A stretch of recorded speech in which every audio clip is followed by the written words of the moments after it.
certain things did not happen because of kids reporting them to the resource officers. Some in Seattle Public Schools want to take safety a step further after a shooting took the life of a student in North Seattle. The proposal from the superintendent.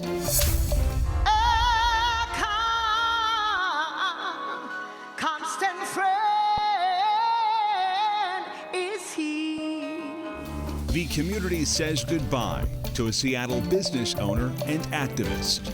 My son said, I think Devon's been shot. I think he's been killed.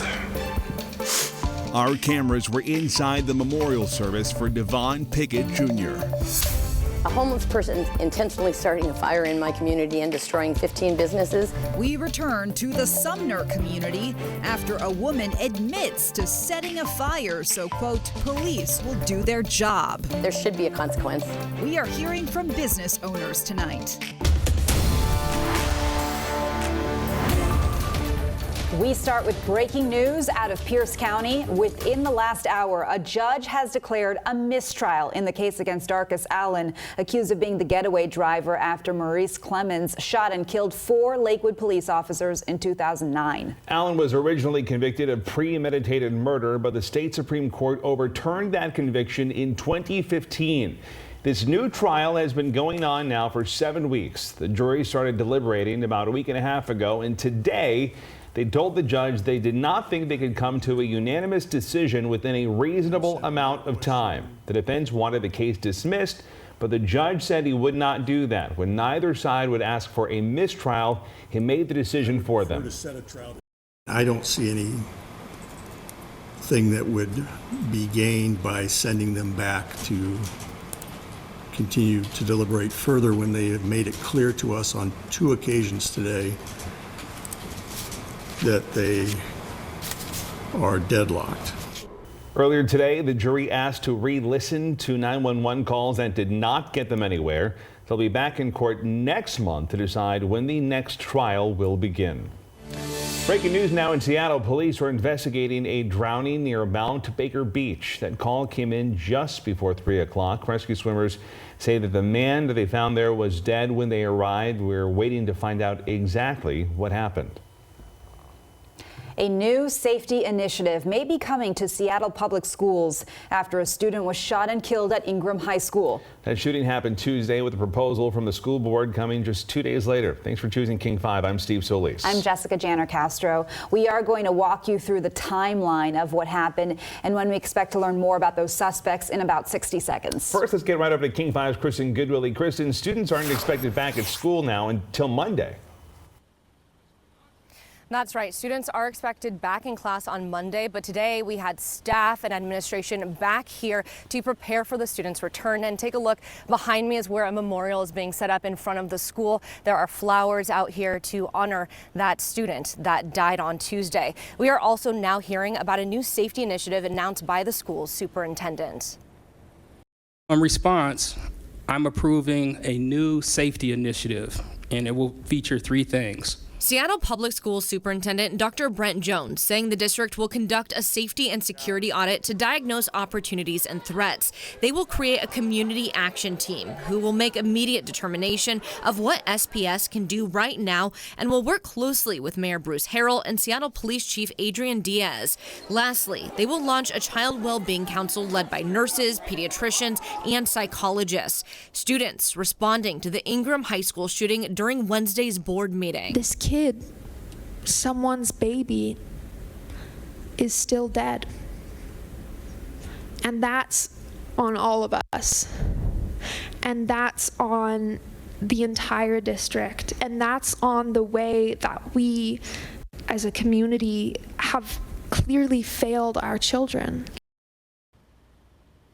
And again, those students are expected back on Monday, but the Seattle Student Union is organizing a citywide walkout Monday, as well as a rally at City Hall. They have a list of demands that they say will prevent gun violence in Seattle. But for now, live here in Seattle, I'm Kristen Goodwillie, King 5 News. Okay, Kristen, thank you. Let's walk you through that timeline now. Just before 10 o'clock on Tuesday morning, Seattle police say they received reports of a shooting in North Seattle inside the high school. Officers arrived, entered the school, and found one student with a gunshot wound. That student later died. About an hour after the call came in, 2 people were taken into custody at about 11 a.m. Sky King was overhead as officers made that arrest. That's the video you're seeing here. And we now know at least 2 teens connected to the shooting are being held in custody. They have not yet been formally charged. That is set to happen by Monday. And the sorrow that I feel can't compare to the pain of Papa or his mother or his children. The community honored the life of a Seattle business owner this afternoon. Devon Pickett Jr. was shot and killed in front of his business, the Postman, in the Central District back on October 19th. King 5's Connor Board is outside the Postman now. So, Connor, how are people remembering Devon? Friends and family are remembering Devon as a father, a son, and an inspiration to others. If you just look at the size of this makeshift memorial outside of the Postman, you can see he had a real impact here in the Central District. A venue almost as big as the love Devon Pickett Jr. had for others. A love some say was too big for this world. Devon was here for a purpose. And maybe it's that he served his purpose. And so God took him to another level. A purpose the 31-year-old served for his community as the owner of the Postman and as an inspiration to youth in the Central District. The mission Devon and I believed in with our blood, sweat, and tears was keeping communities connected, and that's what we're going to continue to do. Seattle Mayor Bruce Harrell sharing his grief, calling this a big loss. I got a call from my son.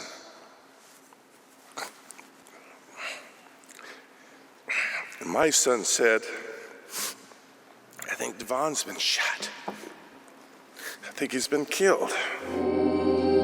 But when Devon's life ended, the love he had for his community did not. He has now passed the baton for others to love as big as him. Long live the Postman!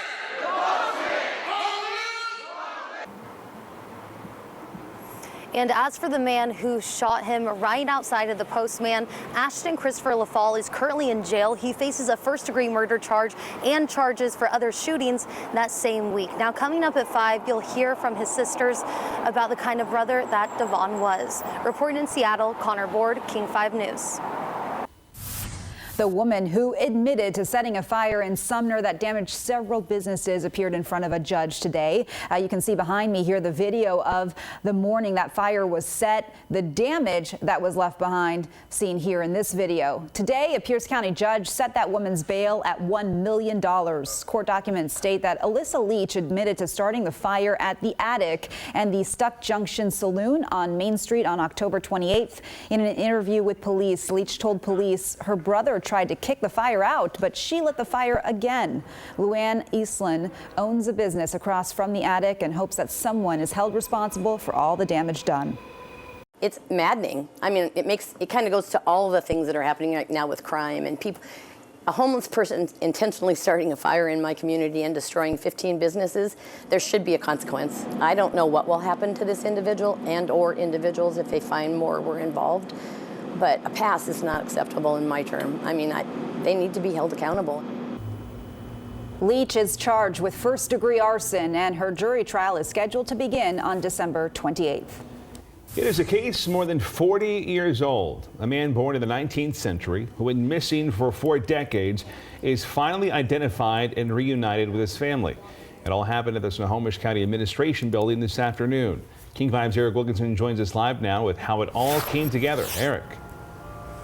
Yeah, it really is a fascinating story. A body found 42 years ago along the Stillaguamish River, identified through DNA testing, helping complete a family.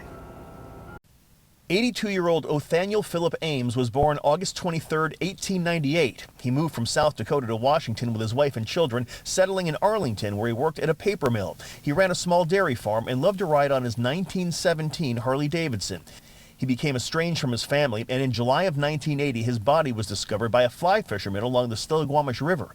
That case sat cold for 4 decades. Investigators say Othaniel was either never reported missing or his paperwork was lost.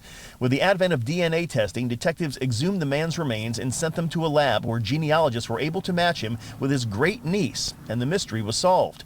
His great-great-niece explains the emotions of the day. It's incredible to watch the whole thing come together. It's powerful watching the closer family members talk, and I see the closure they get, and that's incredible to see.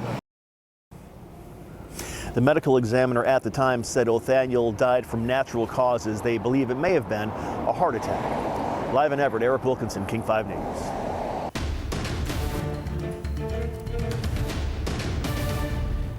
Decision 2022. Some state races are still too close to call 2 days after polls closed here in Washington state. Just moments ago, King County just dropped more numbers that could give us a better idea about a couple of those really close races. Greg Copeland joining us now to break that all down for us. Try to walk through the numbers without getting too confusing. So we're going to start with Congressional District 8. That's parts of King, Pierce, Snohomish, Chelan, and Kittitas, both sides of the Cascades.